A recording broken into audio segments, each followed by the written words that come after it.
Hello, everybody. Welcome back to Backbenchers. And today we are going to start a new chapter, that is RBI and monetary policy. So, first we have is monetary policy. Monetary policy refers to that policy through which central bank of country like RBI controls supply of money, availability of money, the loss of money or rate of interest in order to attain a set of objective forcing on government. So monetary policy वो policy है जो central bank decide करती है, which is RBI control करती है. And इसमें क्या होता है, वो सप्लाई ऑफ मनी देखता है, कितना मनी अवेलेबल है मार्केट में वो चेक करता है. कोई मनी अगर लॉस्ट है लाइक डैमेज्ड मनी भी चेक करता है, और रेट ऑफ इंटरेस्ट कितना लग रहा है वो भी मॉनेटरी पॉलिसी के थ्रू देखा जाता है. सो इसका ऑब्जेक्टिव क्या होता है कि अटेन स्टेबिलिटी इकोनॉमी में होना चाहिए, उसके लिए ये पॉलिसी बनाया गया है. Bank impact credit supply in economy and check inflation. So credit supply कितना है बैंक की तरफ से, आरबीआई की तरफ से, वो डिसाइड करता है कि आपकी इकोनॉमी इन्फ्लेशन में है या डिफ्लेशन में.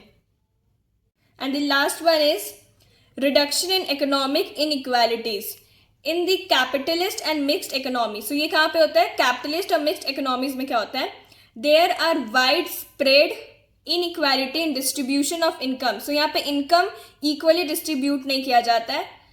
Monetary policies serve an instrument to achieving equitable distribution of income, wealth. So monetary policy का क्या है कि उसका ये इंस्ट्रूमेंट है कि वो इक्वल मनी डिस्ट्रीब्यूशन हो लोगों के बीच में, वेल्थ इक्वली डिस्ट्रीब्यूट हो through faster delivering of credit to weaker section. So monetary policies क्या करता है कि वीकर सेक्शंस को क्रेडिट देता है of the society at lower rate of interest, वो भी लोअर रेट ऑफ इंटरेस्ट में क्रेडिट देता है. Next is instrument of monetary policies. So first we have this quantitative instrument, those instrument which controls the quantity of money in the economy. So ये वो instrument है जो control करता है money, quantity of money कितना supply है economy में. Next is objective of monetary policies. Sorry. So objective क्या क्या है मॉनेटरी पॉलिसी के, full employment. It refers to situation where all person who are able to work and willing to work at prevailing wage rate get work. So full employment क्या होता है कि कोई किसी का मन कर रहा है काम करने का, या कोई पर्सन काम कर रहा है, सो वो जितने भी वेज रेट उनको मिल रहे हैं, कम हो या ज़्यादा हो, उसमें वो वर्क करे, तब जाके फुल एम्प्लॉयमेंट होगा. Economic growth, it refers to process of sustained rise in real income per capita. So हर एक इंसान इंडिविजुअल का इनकम को बोलते हैं income per capita. In underdeveloped countries income and standard of living of people are low. So अगर कोई countries ज़्यादा develop नहीं है, वहाँ के लोग ज़्यादा इनकम जनरेट नहीं कर पा रहे, तो वहाँ का पीपल का लिविंग स्टैंडर्ड भी लो होता है. So the government adopt such a monetary policies. Government कोई ऐसा मॉनेटरी पॉलिसी अडॉप्ट करेगा जिससे लोगों का रेट ऑफ कैपिटल फॉर्मेशन, मतलब जो कैपिटल फॉर्म होगा कंट्री के अंदर, इनकम जनरेट होगा ज़्यादा, ताकि इकोनॉमिक ग्रोथ हो सके, ओवरऑल कंट्री ग्रोथ हो सके. Next is price stability. It means control of wide fluctuation in the general price level in the economy. So general price level अगर फ्लक्चुएट होते रहेगा तो इन्फ्लेशन डिफ्लेशन का फेज ज़्यादा बढ़ेगा.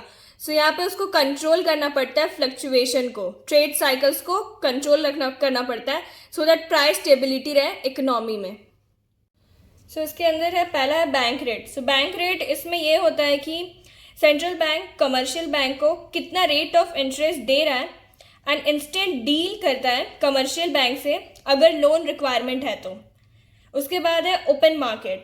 इसमें सिक्योरिटीज सेल करते हैं ओपन मार्केट में on behalf of government and that is done by commercial bank. And cash reserve ratio, that is CRR, central bank which means RBI fix करती है CRR को, और अकॉर्डिंग टू सिचुएशन चेंज होते रहती है, so that supply of money को control करने के लिए इकोनॉमी में. Next is repo rate. Repo rate जिसमें बैंक बोरो करता है मनी सेंट्रल बैंक से in exchange of some securities. The last one is reserve repo rate. इसमें क्या होता है कि सेंट्रल बैंक लोन लेता है कमर्शियल बैंक से. Next is qualitative requirement. First one is margin requirement. So इसमें क्रेडिट कंट्रोल करते हैं आरबीआई बाय इंक्रीजिंग और decreasing the marginal requirement. Next is rationing of credit. So credit quota को fix करते हैं डिफरेंट बिजनेस एक्टिविटीज़ के लिए, और कमर्शियल बैंक यहाँ पे एक्सीड नहीं कर सकता कोटा लिमिट जब वो लोन्स ग्रांट कर रहा हो तो. Next is direct action. Direct action includes derecognization of commercial bank so as a member of country banking system. Moral suasion. इसमें क्या होता है कि मेंबर ऑफ द बैंक यहाँ पे जनरली सेंट्रल बैंक्स के एडवाइस को इग्नोर नहीं कर सकती. And the last topic we have is RBI, that is Reserve Bank of India. So it is India central bank. RBI को इंडिया का central bank कहते हैं, which controls the issue of supply of Indian rupee. So Indian rupee का issue मतलब कितना supply होगा, कितना issue होगा, वो आरबीआई कंट्रोल करती है. RBI is the regulation of entire banking in India.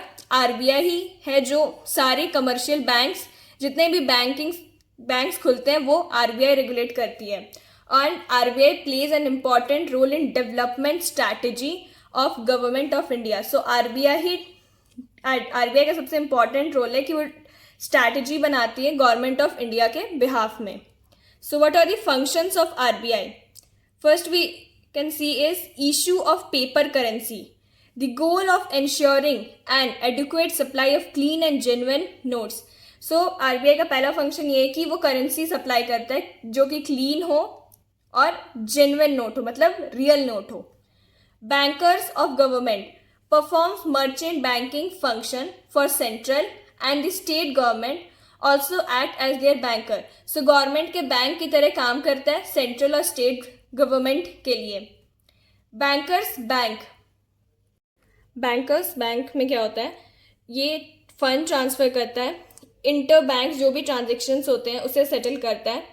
And all banks operating in country have accounts with Reserve Bank. So जितने भी बैंक्स ओपन होते हैं country, within the country, उसके accounts होते हैं Reserve Bank के अंदर.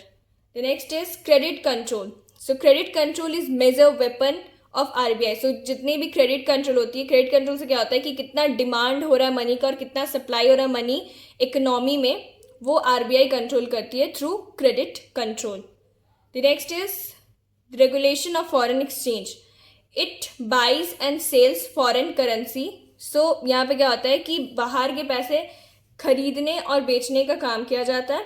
To maintain exchange rate को मेंटेन करने के लिए of Indian rupee versus foreign currency.